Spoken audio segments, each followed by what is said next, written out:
Assalamualaikum warahmatullahi wabarakatuh. Bapak Ibu sekalian yang sembunyi, baik yang berada di majlis Masjid Al-Hikmah ini maupun Bapak Ibu yang hybrid di rumahnya masing-masing mengikuti secara online. Mohon izin ya, Bapak Ibu sekalian. Bismillahirrahmanirrahim. Alhamdulillah, Muhammad. Subhanaka la ilaha illa anta Baik, Bapak Ibu sekalian, mohon izin untuk sedikit menjelaskan berkaitan dengan salah satu program yang ada di sekolah atau pondok kita. Tadi sudah disebut oleh Ustaz Eko, yaitu berkaitan dengan guidance atau bimbingan dalam hal untuk membimbing akhlak atau karakternya anak, gitu ya. Jadi ini mungkin salah satu kegiatan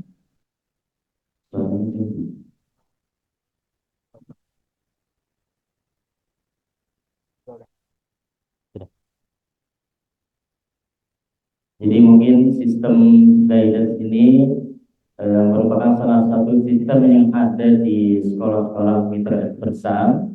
Makanya di sini kita masukkan, kita terapkan di Darul Hikmah ini, harapannya supaya bisa membuat anak didik kita yang ada di Darul Hikmah ini bisa lebih berbagi secara ini. Tadi di sini Eko bahwasanya ada dua sisi, yaitu sisi akademik yang mana dalam yang tujuannya adalah ilmunya dapat akhlak ini juga yang dapat. Nah, ini berarti ada ilmu akhlak dapat semuanya, kemudian nanti bisa diaplikasikan dalam kehidupannya sesuai tagline yang ada di dalam ini berakhlak dan ini berakhlak. Dan di guidance ini berbeda ada pelaku yang pertama di sini adalah guidance lesson ya. Guidance lesson ini jadi di jadwal KPM itu ada satu jam malam yaitu lesson yang mana di sini ambil langsung oleh wali kelas dan diambil langsung wali kelas. Di situ ada satu topik yang setiap minggunya berganti-ganti yang dijelaskan oleh wali kelas. Kemudian di wali kelas ini juga, kemudian ditanya wali kelas juga bisa memotivasi anak dalam sini. Jadi lesson ini bisa ada topik yang disampaikan, dijelaskan, ada topik yang dijelaskan, ada juga oleh kemudian selanjutnya di sisi kajian ini juga ada yang namanya ini student group discussion. Jadi di satu kelas itu dibagi antara 2 atau 3 kelompok, tergantung jumlah kelas yang ada. Jadi paling tidak idealnya satu kelompok itu antara 7 sampai 8 atau 5. Jadi misalkan ada kelompoknya di kelas cuma 15, jadi kita bisa bagi 2 kelompok. Kalau jumlah kelasnya ada 20 lebih, misalkan 24 maksimal, maka bisa kita bagi menjadi 3 kelompok. Nah di sini wali kelas bersama pembina berperan untuk memberikan motivasi dan ada juga topik yang akan disampaikan ke anak-anaknya. Jadi serius sekali anak-anak akan bertemu dengan wali kelasnya, dengan pembina kelasnya masing-masing untuk motivasi dan topik-topik tertentu yang kaitannya dengan akhlak. Ya, disinilah di kelompok-kelompok kecil tujuannya supaya buat kelompok kecil itu supaya wali kelas dan pembina ketika menyampaikan itu supaya lebih mengena Jadi kalau misalkan kelompok besar gitu kan mungkin agak minim ya. Nah di sini memang salah satu sistemnya seperti itu. Jadi dibuat kelompok kecil supaya wali kelas dan pembina ketika menyampaikan topik dan sifat-sifat motivasi atau yang lainnya itu bisa lebih mengena ke anak-anak gitu. Nah di sini insya Allah rutin setiap minggunya ada ya. Kemudian di IKI juga ada namanya face to face. Ya, jadi face to face atau one on one ini maksudnya apa? Jadi satu kelas itu dihandle oleh satu wali kelas dan satu pembina asrama. Nah, di sini perannya wali kelas dan pembina ini dalam mendidik, membimbing anak-anaknya masing-masing itu kita upayakan supaya lebih intens, ya, supaya lebih maksimal dalam perhatiannya. Nah, di sini misalnya ada salah satu program dalam kegiatan face to face.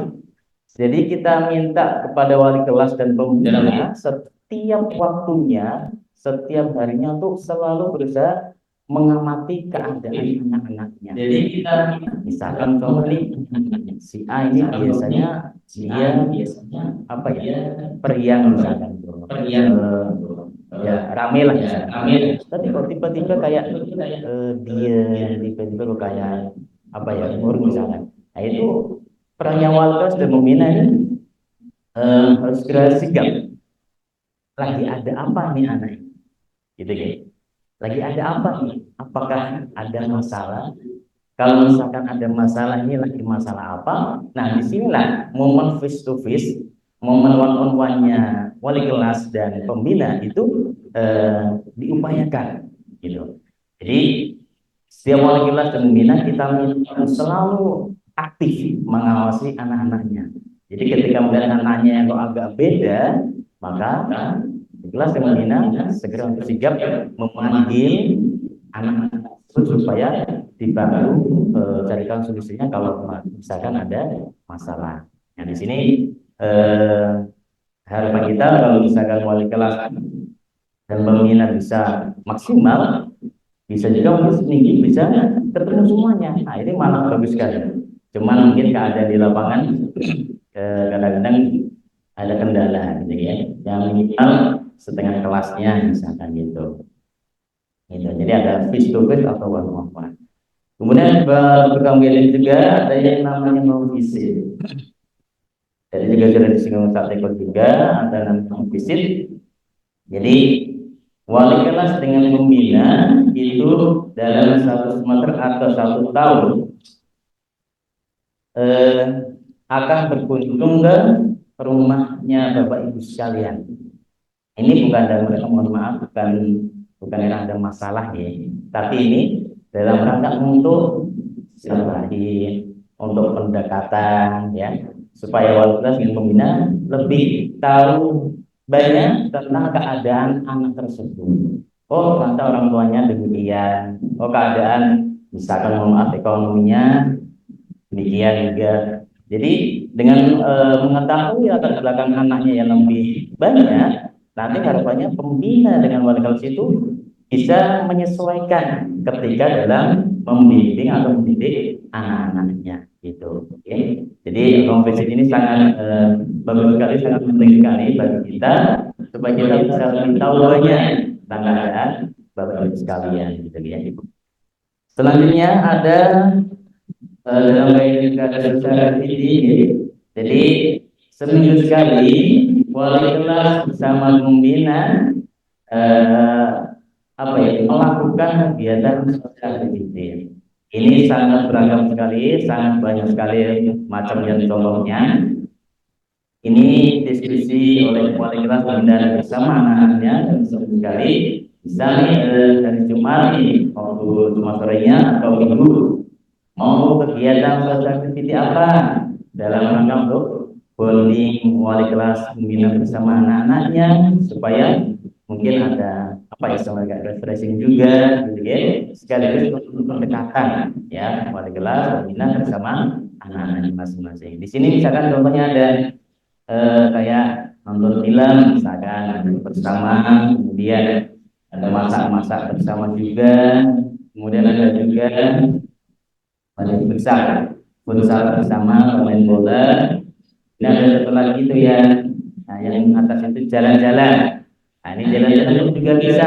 Jadi wali kelas bersama pembina dengan anak-anaknya, kalau momennya cocok, psikonya cocok, boleh juga jalan-jalan satu kelas. Misalkan ini yang kelompok tiga ya, kalau misalnya di Jogja ya. Jadi satu kelas ini kebetulan alhamdulillah kita dekat sama stasiun ya, paling 5 menit sampai. Jadi anak satu kelas ini ke Jogja naik perahu ya, dengan biaya yang terjangkau, bisa healing ya. Jadi supaya anak-anak juga mungkin lagi apa ya, penat atau lagi apa istilahnya ya, apa ya, ya butuh butuh healing lagi ya.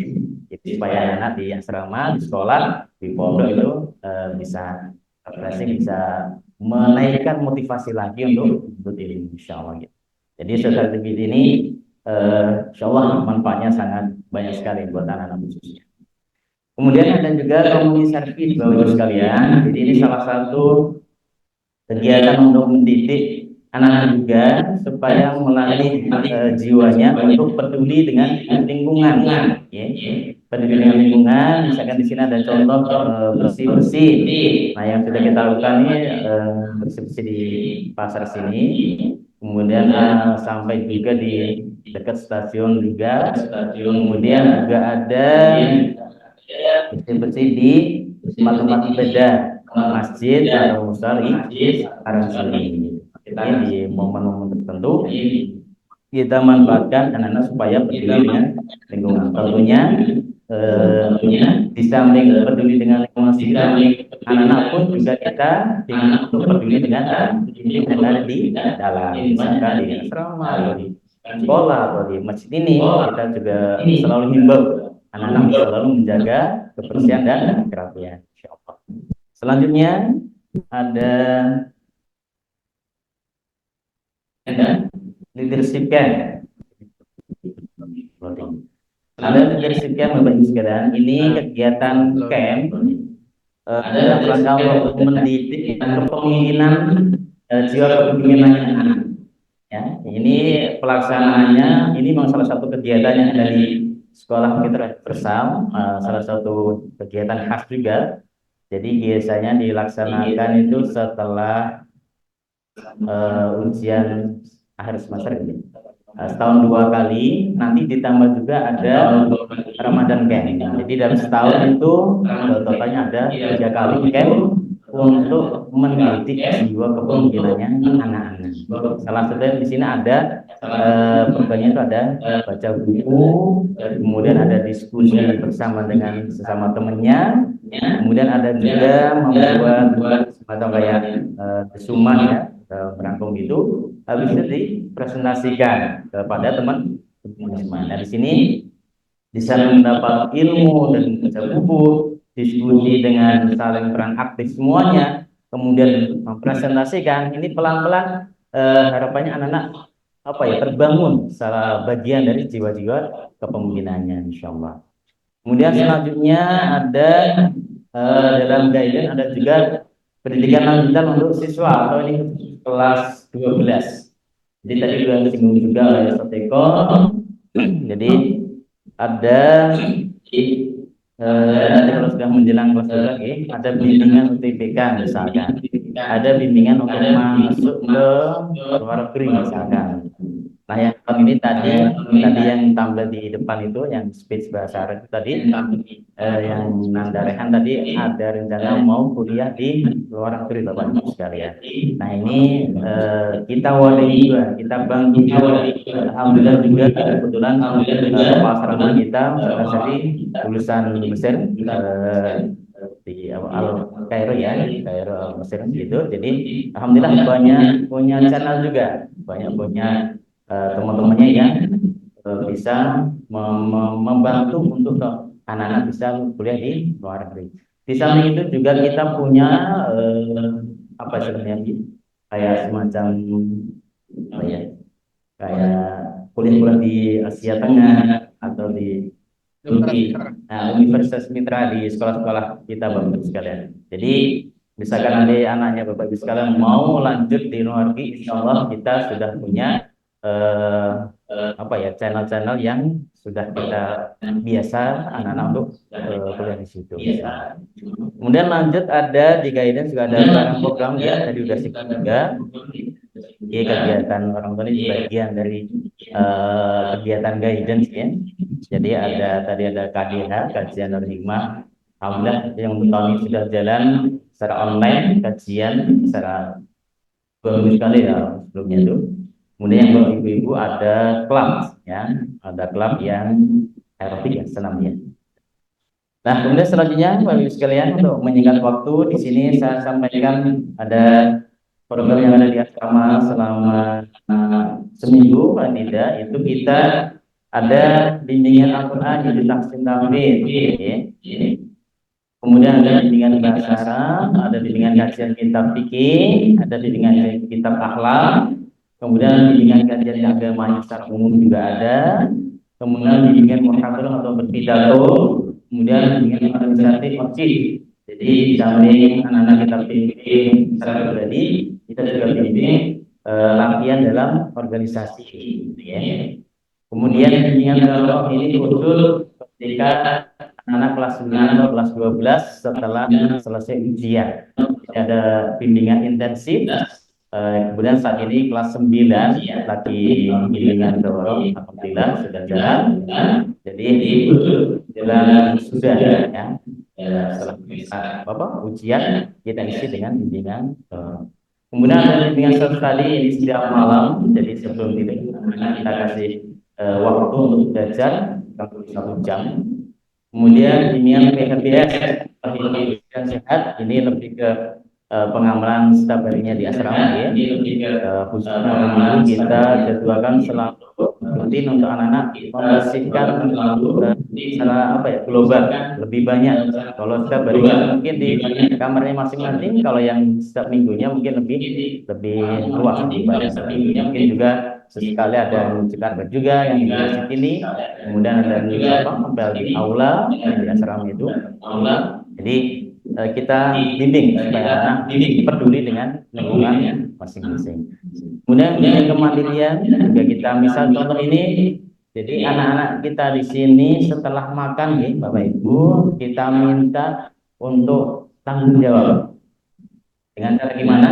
Kita minta untuk kita piring sendiri juga. Jadi makan tinggal ngambil sendiri silakan, nasi sepuasnya, nasi sepuasnya. Untuk lauk sayur ya mungkin diambilkan ya supaya cukup. Tapi setelah itu kita latih untuk anak-anak supaya tanggung jawab membersihkan alat yang masing-masing. Alhamdulillah sampai saat ini berjalan dengan lancar semuanya. Selanjutnya ya, ada program yang umum ya Bapak Ibu sekalian itu dengan bis berbagi. Alhamdulillah yang sudah kita jalankan selama di tahun ini, mungkin juga sudah berjalan di tahun sebelumnya. Tapi ada yang baru yaitu bis berbagi di waktu Ramadan. Nah tahun ini kita bisa mulai. Alhamdulillah kemarin sudah jalan. Banyak paket ya, ribuan ada ya, saya lupa mohon maaf. Jadi ada ribuan paket yang memang untuk nominalnya ini termasuk yang masuk sedikit lah ya, satu paket 10.000. Alhamdulillah kita bisa berikan nasi ayam, alhamdulillah walaupun 10.000 dapat nasi ayam ya Bapak Ibu, alhamdulillah. Kemudian ada yang di tengah ini foto zakat ya bagi zakat fitrah. Kemudian ini yang bawah ini bagi daging kurban ya. Jadi ini kurang lebih 1 bulan lagi kita akan Idul Adha. Nah ini mungkin sekaligus mengajak Bapak Ibu sekalian kalau misalkan ada yang berencana ingin gabung sama kurban bersama dia habis, kami silahkan. Di sini paketnya itu 3,1 juta setiap orangnya ya. Alhamdulillah untuk info saat ini untuk kurban bersama Darkis sudah ada 6 ya. Sudah ada 6 ya. Semoga nanti sampai di jalan harga bisa nambah-nambah dan nanti kita akan berikan ke yang membutuhkan. Oke, terima kasih. Sepertinya cukup dari saya. Kurang lebih mohon maaf. Assalamualaikum warahmatullahi wabarakatuh. Waalaikumsalam.